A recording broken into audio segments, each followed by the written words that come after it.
Friends, welcome to my channel. இன்றைக்கி நம்ம பார்க்க போகிற வீடியோ வெண்பொங்கல் எப்படி சிம்பிளாக டேஸ்டியாக பண்ணுறதுன்னு பார்ப்போம். வாங்க வீடியோக்குள்ளே போவோம். அதுக்கு ஒரு குக்கர் எடுத்துக்கோங்க.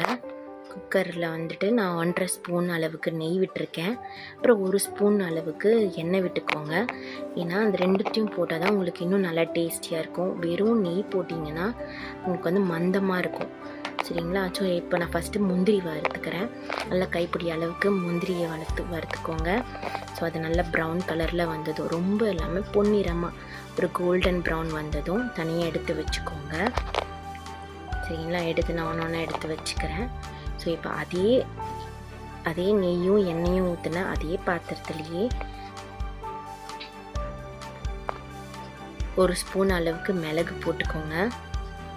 ஸோ மிளகு நல்லா வெடித்து வரணும். ஸோ உங்களுக்கு அதுக்கப்புறம் 1 ஸ்பூன் அளவுக்கு இஞ்சி நறுக்கி வச்சுருக்கேன். ஸோ அதையும் போட்டுக்கோங்க. அதுக்கப்புறமா வந்துட்டு சீரகம் போட்டுக்கோங்க. ஒரு 1/2 ஸ்பூன் அளவு சீரகம் போட்டுக்கோங்க. ஸோ இந்த 3தோட மணமும் வந்து உங்களுக்கு நல்லா அந்த நெய்யும் எண்ணெயிலையும் நல்லா இறங்கணும். ஸோ ஈஸியாக பண்ணிடலாம். பொங்கல் ஒரு கஷ்டமான வேலையே கிடையாது. ஸோ இந்த பொங்கலுக்கு இன்னும் நல்லா மனம் கூட்டுறதுக்காக தான் கருவேப்பிலை போடுறோம். ஸோ இந்த 4 பொருளும் எண்ணெயில் வதங்கும் போதே உங்களுக்கு எல்லாமே அந்த எண்ணெயில் இறங்கிடும்.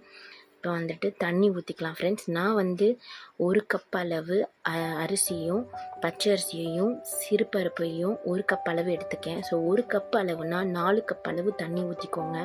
அப்போ தான் உங்களுக்கு பொங்கல் வந்து அடி பிடிக்கவும் பிடிக்காது, உங்களுக்கு தீஞ்சு போகாது, ஒரு ஸ்டிக்கியாக இருக்காது, நல்ல மணமாக உங்களுக்கு கரெக்டான கன்சிஸ்டன்சியில் இருக்கும். ஸோ 4 கப் அளவுக்கு தண்ணி ஊற்றிக்கோங்க. எந்த கப்பில் அரிசி அளக்குறீங்களோ அதே கப்லேயே. ஸோ உங்களுக்கு தேவையான ருசிக்கு ஏற்ற மாதிரி உப்பு போட்டுக்கோங்க. சரிங்களா? ஸோ இப்போது இந்த தண்ணி நல்ல கொதி வரணும். நல்ல கொதி வந்ததும் நம்ம ஏற்கனவே அந்த அரிசியும் சிறுபருப்பையும் ஊற வச்சுருக்கோம். ஒரு அரை மணி நேரமாவது நல்லா ஊற விட்டுடுங்க. ஸோ அந்த தண்ணியை வடிகட்டிட்டு இப்போ அந்த அரிசியையும் பருப்பையும் நம்ம அந்த கொதித்த தண்ணியில் போட போகிறோம்.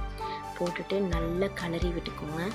நல்லா கிளறி விட்டதுக்கப்புறமா விசில் போட்டுக்கோங்க. ரொம்ப சிம்பிள் ஃப்ரெண்ட்ஸ் வெண்பொங்கல். ஸோ விசில் அடிக்கணும். விசில் வந்துட்டு ஒரு 3-4 விசிலுக்கு விடுங்க. ஏன்னா அரிசி நல்லா குழையணும்.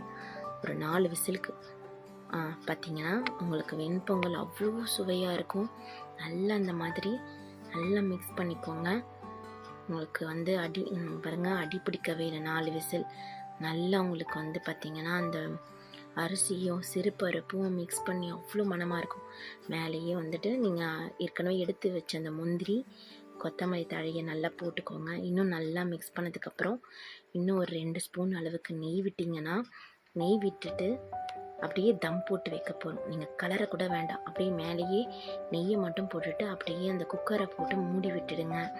உங்களுக்கு அதுக்கப்புறம் ஒரு 5 மினிட்ஸ் கழித்து எடுத்து பார்க்கும் போது அவ்வளோ மனமும் ருசியும் உங்களுக்கு பொங்கல் சாப்பிட்டுக்கிட்டே இருக்கணும் போல் இருக்கும். உங்களுக்கு எந்த சைட் டிஷ்ஷும் தேவைப்படாது.